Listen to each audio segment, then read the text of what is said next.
بسم الله الرحمن الرحيم.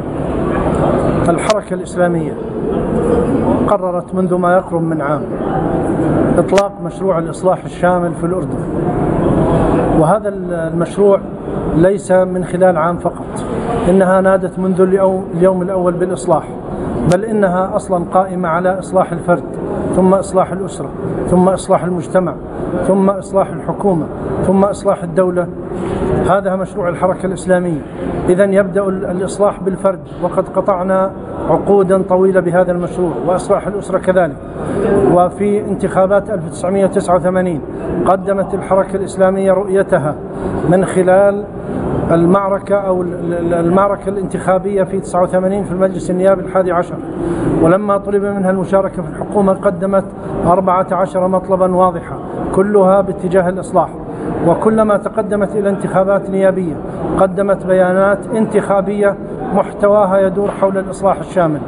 وفي 2005 قدمت رؤيتها للإصلاح الشامل، وهي في عام 2011 في بداية 2011 جددت هذه الرؤية من جديد ب7 نقاط. أردنا في هذا اليوم أن نؤكد على ثوابتنا في مشروع الإصلاح، أننا لن نتخلى عن مشروع الإصلاح، لأنه عندنا من الواجبات الشرعية ومن الواجبات الوطنية ومن المصالح المعتبرة المقررة والمقدرة، وهو يحقق شيئا على أرض الواقع.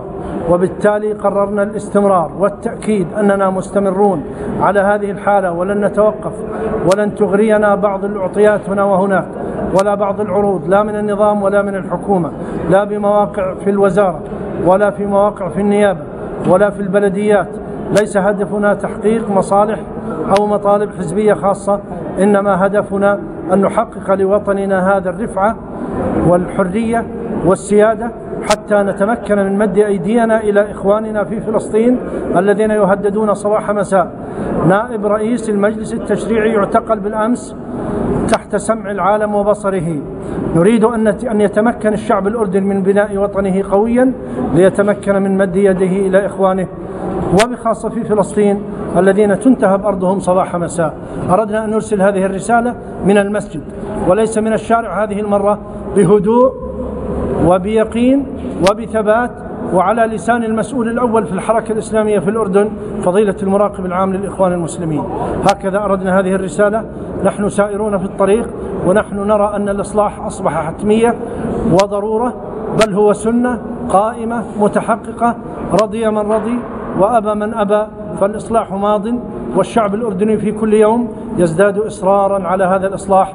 لم نعد وحدنا نطالب بالإصلاح، بل أصبحنا اليوم جزءا من الشعب الأردني المطالب بالإصلاح، شريحة من هذه الشرائح.